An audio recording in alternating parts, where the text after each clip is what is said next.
Rules aren't meant to be broken. They're meant to be rewritten altogether. If you're ready to play by your own rules, if you are a rebel with a cause, I think you'll love it here. Bring a friend, sit back, and enjoy another episode. Or don't. Remember, you write the rules here. Hello, my loves. You are now tuned in to another episode of Rima's Rules. I am so excited for today's topic. Today, we're going to talk about decentering men. When the man that you are decentering is your man, like your husband, your boyfriend, someone who you've committed to. We're about to get super deep, super intimate in ways that I haven't talked to anyone about, honestly. Like, I'm about to soft launch these thoughts with you. When I was in my 20s, single, dating, we didn't have this language of like decentering men. However, I was still decentering men, even though we didn't have a cute, catchy phrase for it. And it's crazy because the 20-something version of me really could have like delivered an entire TED Talk or dissertation on this topic of like being happily single. And I think it's because growing up, I saw a lot of powerful, strong, beautiful, amazing women around me who were still centering men.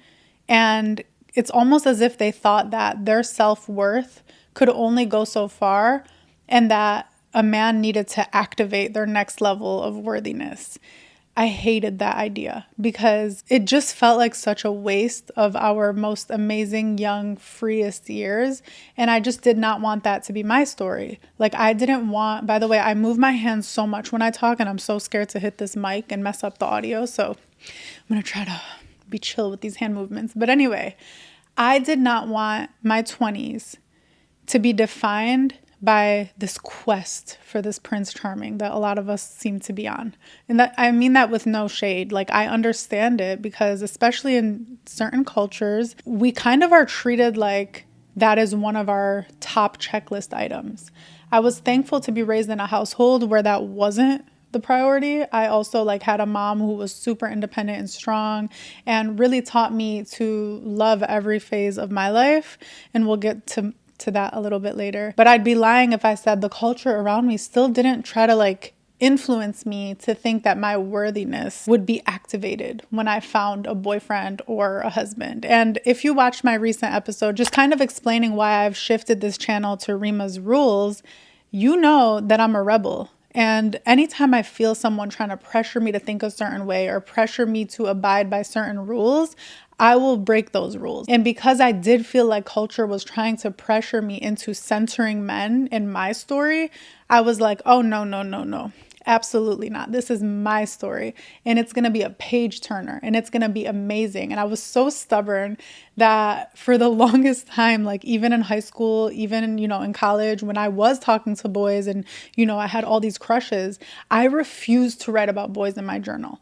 If you read my first few journals and you just flip through the pages, I literally had so much pride that I'm like, I don't care if I'm thinking about him all day. He does not make it into this journal because this journal is a sacred space and I'm going to fill these pages with my self-reflective thoughts so that when I read it later on, I'll know that I didn't reduce my brain and my journey to some boy that I had a crush on that I won't even remember. And honestly, I was kind of right. So I really love and even admire that younger version of me who had so much foresight and wisdom. But one of the biggest things that she did not know was that she would need to remind the 30-something married version of me to stop centering her man. I'm drawing on that 20-something-year-old version of me's wisdom to help this version of me understand that I need to decenter my husband, the man that I chose, from my life. Because the problem was that in my 20s, when I was obsessing over my solitude, I made my solitude this amazing thing that I was savoring so much that I didn't want to waste it or even share it with someone unless they were worthy. I could probably do a whole video on how I decentered men in my 20s. It's not just about men, by the way. Any relationship or any decision that I brought into that space had to either match the energy that I created in that space or add to it. And so I created this environment around me where if I was sharing or exchanging energies with a person or a thing, it needed to be elevating me. It just felt like I had this beautifully furnished house and I was introducing this ugly furniture in there, and furniture that just didn't match, furniture that wasn't comfortable, wasn't beautiful, didn't add to the vibe. When I would start talking to guys, and when I would quickly notice, because it ends up revealing itself very quickly, when I would quickly notice that their energy just wasn't vibing with mine, I would feel like allergic to them. And the lifespan of those relationships ended up getting shorter and shorter and shorter the closer I got to myself and the energy that I wanted to live by. But an unintended consequence of that was when I ended up finding someone, aka Ahmed, whose energy really matched and even in a lot of ways elevated mine. I felt like the natural best thing to do was to then just have him be my companion for everything. We started going to the gym together, and then we started coming home and cooking meals together, going out to eat together. We were also both working from home, so we're occupying the same space together every single day. Like, we were never, ever, ever not together, which is so weird for me to say because I'm a human being that needs my space. And no matter how much I love somebody, I get sick of people really fast. Like, if I'm around you for too long, I need a break. But I think because I wasn't experiencing that feeling with him, I thought that that meant that it was okay. And it is okay, so long as you don't lose yourself in that process. And I think, if I'm being honest, in my first couple years of marriage, I felt like I found someone so worthy that I almost centered him in place of myself. And it's crazy because as I'm saying this out loud, I know he doesn't even know that, but that's the whole point. And I don't think anybody really talks about why we are decentering men in the first place. It's not because men suck. It's not because men don't deserve our time or don't deserve to be centered.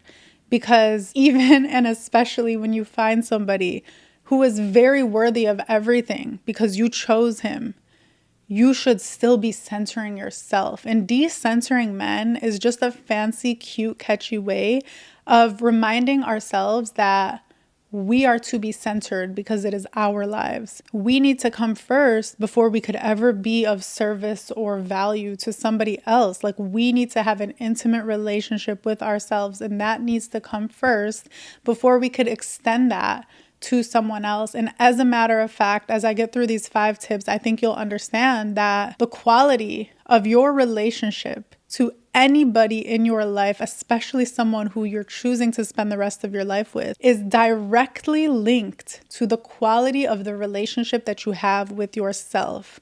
And so if you are decentering yourself, you're not actually giving that relationship its fair shot. And I think that's the real gag for us people pleasers who want to center someone because we love them so much.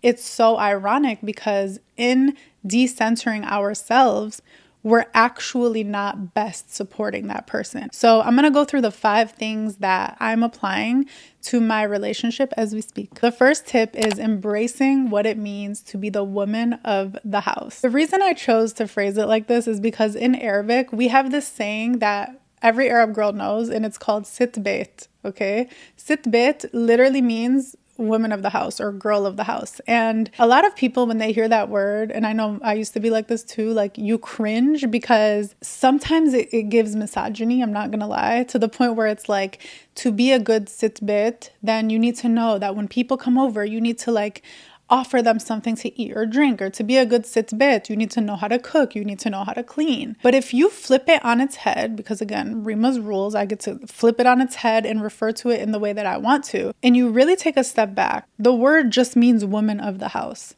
Now, other people's expectations of what that looks like, I don't need to apply to me. When I really sat back in my relationship and thought about, as a woman in this household, what value or power do I bring to this household? I realized there's almost this magic that I have where I set the tone of the mood or energy or attitude in my home. And I want you to pay attention to this, women, because we are so powerful. Women are stronger emotionally. Like, we are so emotionally strong. We have incredible capacity to emotionally support other people.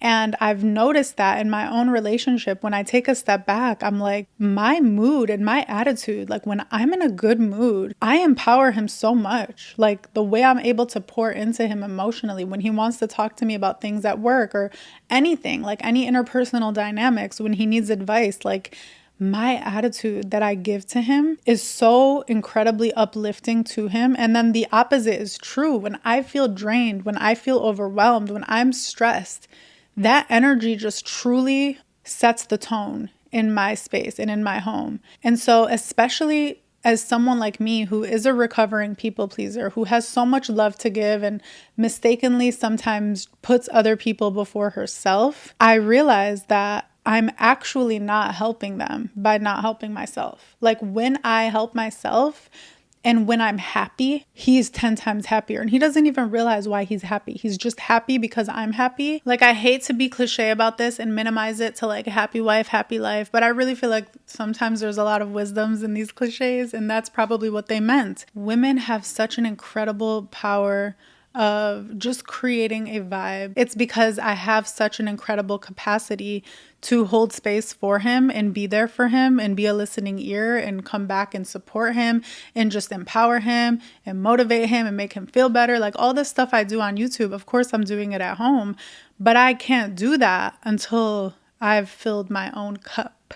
Not to be cliche, but for real, it's like, what can I pour into him from if my cup is empty? And so these things that I do for myself, especially if I'm someone who is recovering from people-pleasing tendencies, I need to also understand that if I want to do those things for him, I absolutely need to do them for myself. At any given point, if I'm not doing them for myself, I'm also depriving him from the support that I want to give him. Which brings me to my second lesson, to do it for you first. I wrote this poem. There's actually like a deep story behind the poem I'm about to share, and you should definitely subscribe to my newsletter if you want to read about it, because I'll be telling it there. And the poem goes like this: for me, for me, for me, before it could ever be for you too.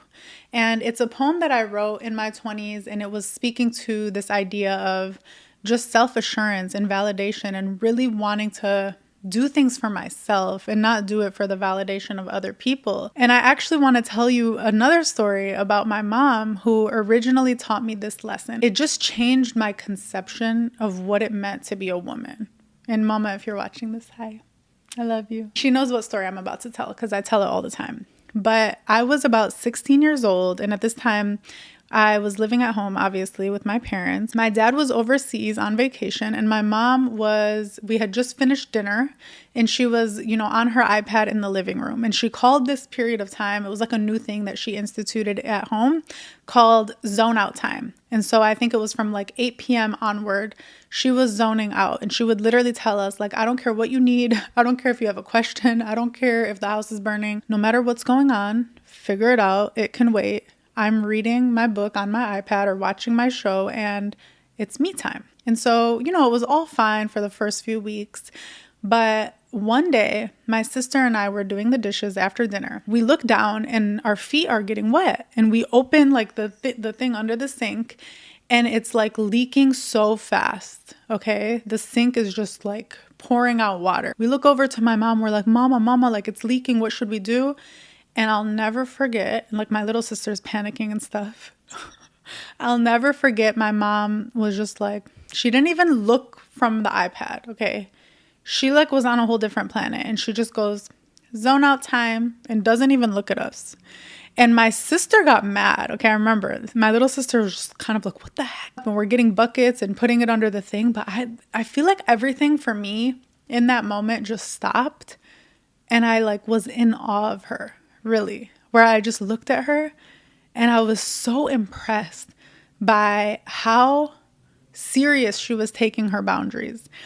And I think that was also a lesson for me, and this is just a side note, that I've always respected people's boundaries, even when it was coming at my expense. I've literally had people in my life low-key threaten me with their boundaries to tell me like I can't be in their life if I'm going to do X, Y, or Z. And I've always been happy for people when they set a boundary. Like I love when people stand up for themselves, even if it's at my own expense. And I think that that's what happened in that moment is I felt like, wow, This is a woman who has given her whole life to her whole family and has done so many things for us on top of, keeping the house together and on top of being there for us and helping us with our homework and working I can't even say 9 to 5 because my mom had her own business. It wasn't even a 9 to 5. Like, it was a lot more grueling than that. And she would often work on weekends on top of that and helping us get ready for school and pouring into my dad and pouring into us and making food. Like, she just did so many things for us. And here she is just carving out an hour of her day at the end of the day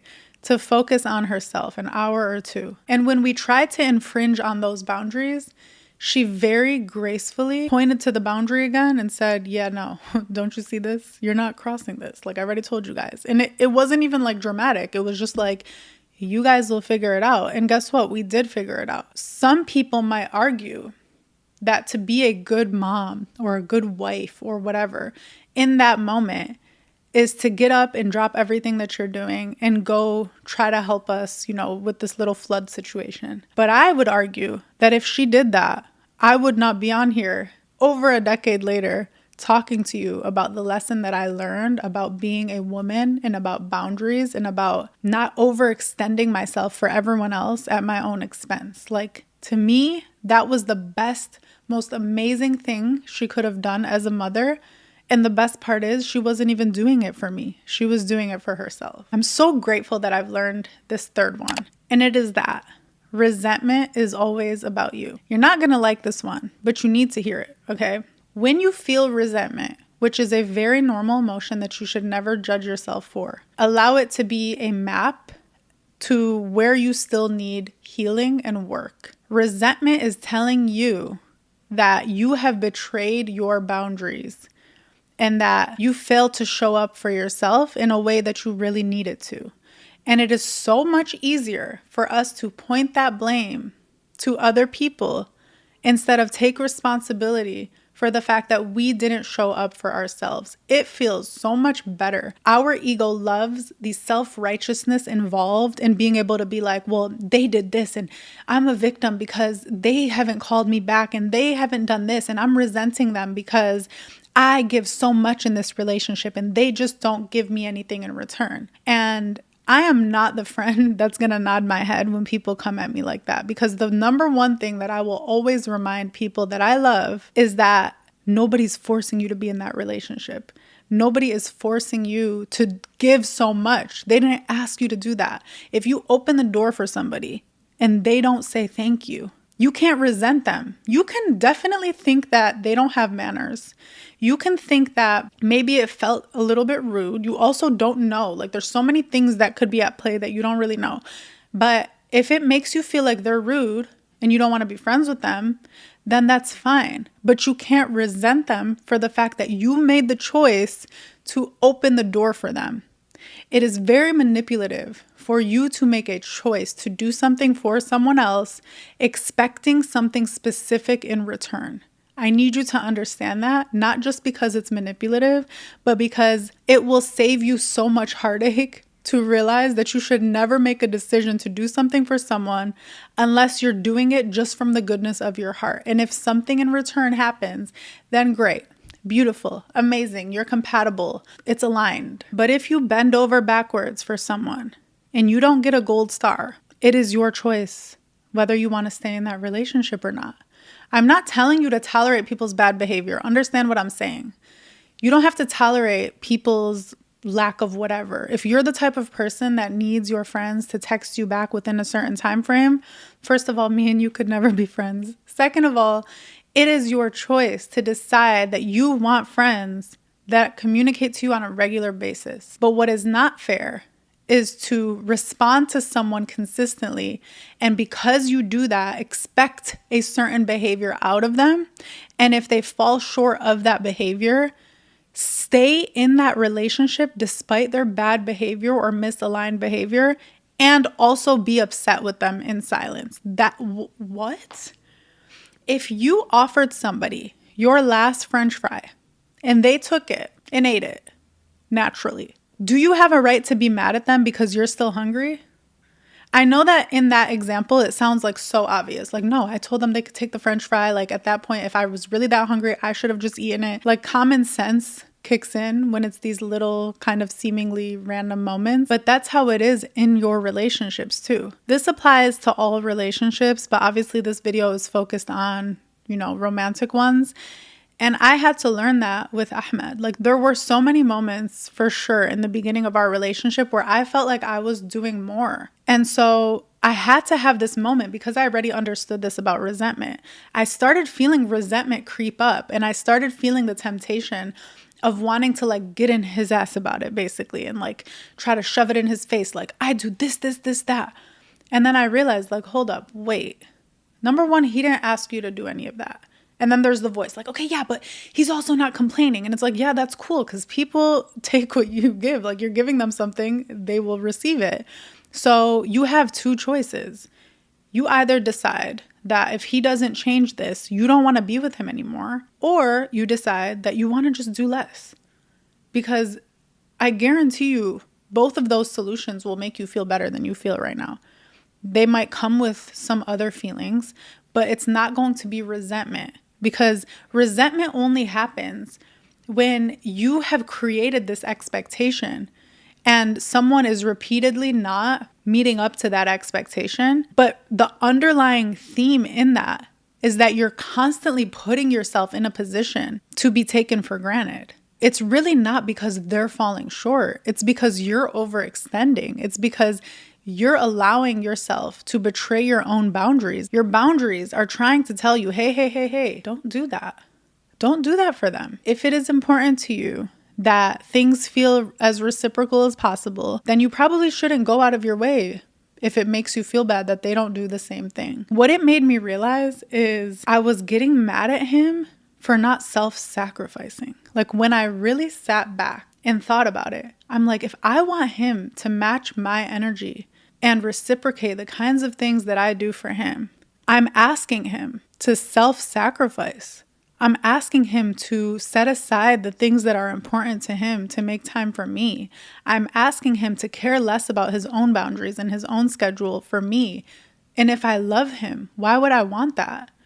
And so I had to get very, very real with myself. And I hope this is resonating with you, because a lot of these behaviors, you think someone doesn't reciprocate. What it really is you're just doing the most, and not in a cute way.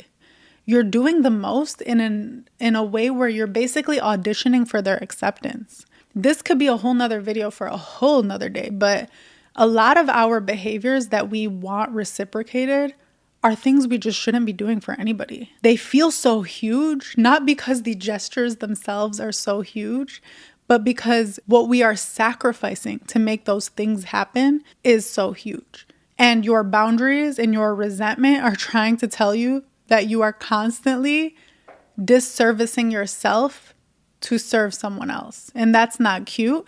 And not only does that make you upset with yourself, but it also does not help your relationship.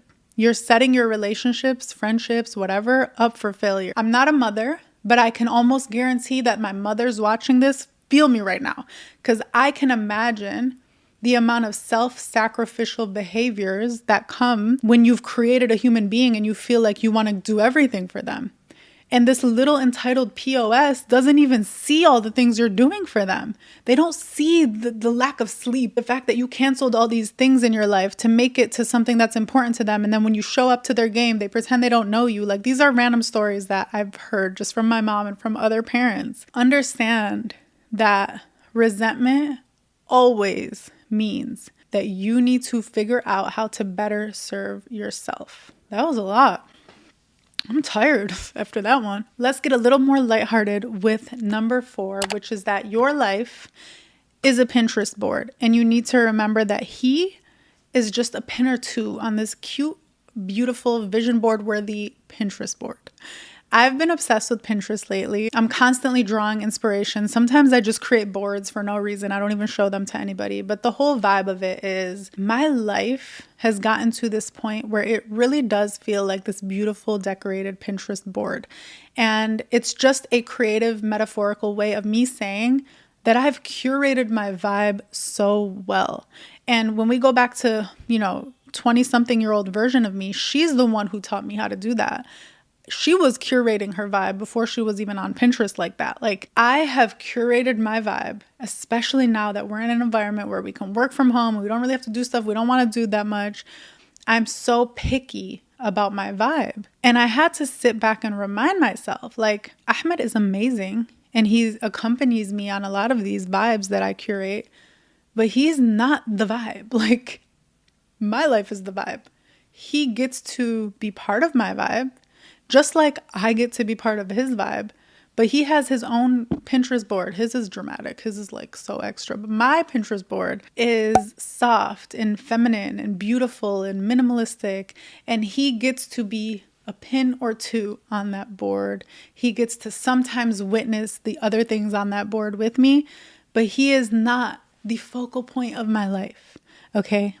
And I know that, and I've always known that. But I think in my habits of, us constantly being together, but more importantly, in my people-pleasing, auditioning for love tendencies, I forgot that I'm the star in my own story. I've been doing a few things to remind myself of that, and it's really making me feel like myself again. And one of those things is I now go to the gym alone. Now, I don't want to be a liar. I started going to the gym alone about a few months ago, and I just loved it. Like, I loved that feeling because when I was single, that was one of my favorite hobbies, is to just go to the gym for an hour, hour and a half, and put my big headphones on and not listen to anybody. But I go to this gym by my house and hit up a workout class. And as of lately, I will say that he has been accompanying me on my gym dates. Okay, they're still my gym dates, but he's been accompanying me, and I think it's because he needs the extra motivation, because I've been in there 5 days a week, nonstop. The whole point is, with or without him, I'm going. And it didn't used to be like that. Like, there was a phase when we first moved to LA, especially because I'm not from here, where I just felt kind of dependent on him to do things. Even though I knew I wasn't literally dependent on him to get up and go out and do something, I emotionally felt a little dependent on him. And so I would tag along, or we would do things together. And I remember there was one day where I was just like, yo, girl, what are you, stand up? Like, what are you doing? You're independent. You've always been independent. Just because you love him, just because he's a vibe, doesn't mean you can't get up and go to the grocery store by yourself. Doesn't mean you can't get up and go for a walk. Doesn't mean you can't, take an Uber and go somewhere nice, because I don't drive here. That's one thing I do not do. Haven't graduated to that level yet, because LA scares the out of me, but that's another conversation for another day. So anyway, go to the gym alone. I have my own morning routine, and it's like this vibe. I usually wake up earlier than him, so I'm reading by myself. Sometimes I go outside and go for walks by myself. I even traveled alone last month for the first time since we've been married. I don't know whether to clap or to laugh at myself about that, because I used to solo travel so much when I was single, and just because we're always traveling together and because I just like flying with him a lot more, I have resisted traveling alone. A couple months ago, where I'm like, you know what? My siblings are in DC.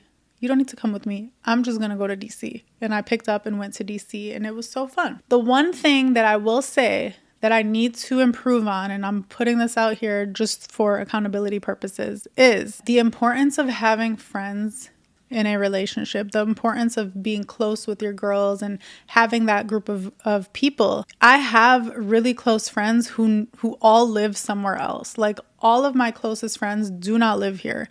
So that has been a little challenging. I will say I'm such a loner that I haven't really tried my best to make friends in LA. So I've made acquaintances here and there, but it's not like how it was back when I was living at home, where I would hang out with my girls at least once a week. During the weekends, we'd have our movie nights, we'd watch reality TV, we'd order food. I do miss that vibe, because I think it's so, so important while you're in a relationship to have people outside of your relationship who you're able to talk to about things, and not just about the relationship, but just about life. You don't want to create this echo chamber within your home and within your relationship. You constantly want people around you who are challenging the way that you think, motivating you, inspiring you, outside of just the conversations that you're so used to having. I'm so, so, so grateful to have that with my family. I'm super close with my family. And so I scratch my itch there. But I do feel ready to kind of branch out a little bit more and be more social than I have been for the past few years. Lesson number 5 is to stop trying to make him understand you. This was the hardest pill for me to swallow. I wanted nothing more. Even like in my single 20s bag, right? I wanted nothing more than to find my person, not so that he can love me so much, not so that he could respect me so much. Like those things were givens. But the thing that I yearned for so much was to feel understood. I had this like thing in my head my whole life that I was just misunderstood. People didn't really understand me. Even people close to me didn't fully understand me. And I felt like I was saving this understanding, like this precious gem for the man that I end up with to walk into my life and finally like unlock this precious gem. Like it was to that extent. It's almost like I purposely made it such an inaccessible big deal. Like as I'm saying it out loud, I'm realizing that I wanted it to feel inaccessible and special. But anyway, I realized that I didn't feel fully understood in my relationship. And I don't remember where it was, on YouTube or a podcast, where someone said like, people don't need to, like, it's okay if people don't fully understand you. Like even your spouse, it's okay if they don't fully understand you. And that's when I stepped back and realized like, this is not an all or nothing thing. It's not that they either like don't understand me at all and have no idea anything about me, or they fully understand everything that goes on in my brain. There's an in-between space, and I need to give him grace. I can't be expecting him to be as intimate with my mind as I am when I've been there for 30-something years. Like, I need to give it time to grow. I don't know if that was when things changed, but it just kind of like happened overnight where I just stopped caring. And it wasn't just with him, with everybody. Like, I just literally didn't care if anyone understood me. The only thing that I cared about is if I understood myself. And that's why I like to write and to reflect, is because I like to really understand what motivates me. As long as I get myself, I really can sleep peacefully at night. And anyone else in my life who gets me as a result of that, to me, is just extra. As soon as I changed my perspective to that, it's kind of like it primed my brain to start observing all the ways in which I was very much so understood. And I'll never forget that there was this, like right around that time, there was this weird night where Ahmed came home from a trip. And he came home pretty late, but I was still awake in bed. And he just had this like so much energy and trying to explain things he was thinking about. And that's another reason it's great to solo travel, by the way, because when you come back together, you guys have so much more to talk about and so many thoughts and reflections to share with each other. So there's that. But he was like unpacking certain things and like started to say things to indicate how much he'd thought about things that I've said in the past. And he's like, I didn't get what you meant when you used to say this, but now I get it. And I really get you. And I'm just sitting there blinking. Like I literally felt like I was in a movie. It just didn't feel real. Like I felt like at any given moment, the scene that I was watching would just start glitching and like I would wake up or something. Because I'm just like, as he's talking a mile a minute, I'm just staring at him like, where did this guy just come? Did he just teleport from like a different timeline or universe? Like, whoa.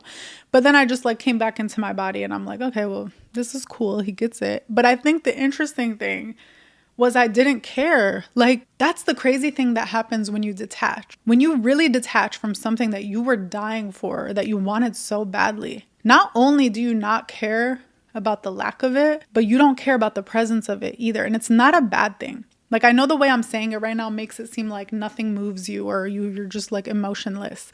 Don't get me wrong. I was grateful for it. Like, I felt grateful in that moment. Like, if I had to describe how I was feeling, I felt understood, obviously. I felt grateful. I felt like, wow, I was very intrigued, but I wasn't like about to cry. Like, it didn't like rock my world. It didn't like shake my foundation. And I think that when you're at a place where you're so secure, you're not yearning for these types of things. You're not yearning for understanding.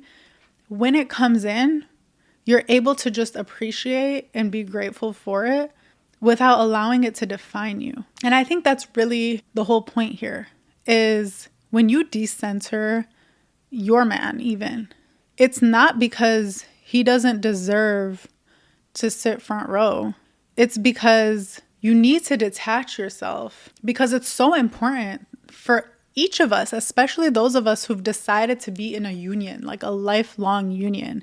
It's so important to detach ourselves from the people that the world thinks we're attached to. And that's what happened with me, is because I've created this attachment. I've selected this person and now we're together.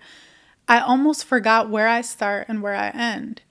And while I was able to thankfully learn this lesson in a very beautiful, safe environment with a very beautiful, safe, healthy, happy, worthy person, it's still not helpful. Like, even with Ahmed is not a golden retriever. He's like a golden retriever mixed with a German shepherd, which is great. Like, I like that German shepherdness to him. But even with my like friendly, happy, loving, harmless in some ways man, it's not good for me to censor him. And it's not good for him either. But more importantly, it's not good for me. Okay, because it's about me. Just kidding-ish. But I just want to talk to my baddies on here who have found healthy love or who are dating someone and it seems very promising. Learn from me, my love. The decensoring process does not stop when you found someone worthy of entering this frame with you. Just because they're part of your family portrait doesn't mean that they're the main character. Does not mean that they deserve to be centered in your place. This is still your portrait. This is still your life. They are a part of your life. They are a beautiful accessory to your life. But this is your life. And you're doing nobody any favors by centering that person before you. And I hope that, my testimony as well as the tips that I've shared with you today help you understand that you are so much better as a person, as a sister, as a wife, as a girlfriend, as a daughter, when you are able to really understand who you are, with or without anyone else in the mix. Like, who are you at the end of the day, with or without these other people? They add color to your life, but they were only brought into your life and attracted to you because of the energy that you kept. Understand that. Like, you run this at the end of the day. Your relationships to those people can only be as good as they are because of what you've worked on between you and yourself. So give yourself a pat on the back for welcoming such amazing people in your life, but understand that the work does not stop there. Don't make the mistake that I made in thinking that once you've gotten your energy to this beautiful place and now you're starting to see that you're attracting the right people and also detracting people who are wrong for you, the work doesn't stop there. Your energy just evolves and you just start to unlock these next chapters in your life where it's even more important that you be mindful of your energy, especially as you have these people who you want to keep around. You need to be mindful of not letting their energy start to dictate what yours looks like. Because like I said, your energy is what brought them here to begin with. If you want to hear more about this, definitely subscribe to my newsletter. It's called Real Talk with Rima, where we go deeper on these topics. I'm using a really cool app where you can actually like comment under the posts. It's not just like an email thing. And my goal there is to really just start building community around these conversations. They do not have to stop with these videos. I would love to see us continue the conversations in the comments. And look, I'm not going to tell you to like or subscribe. I know you hear that more than enough. But if you like this video, I will ask you to bring a friend with you next time. Let's leave people even more powerful than we found them. I love you so much, and I will see you on the next one. Bye.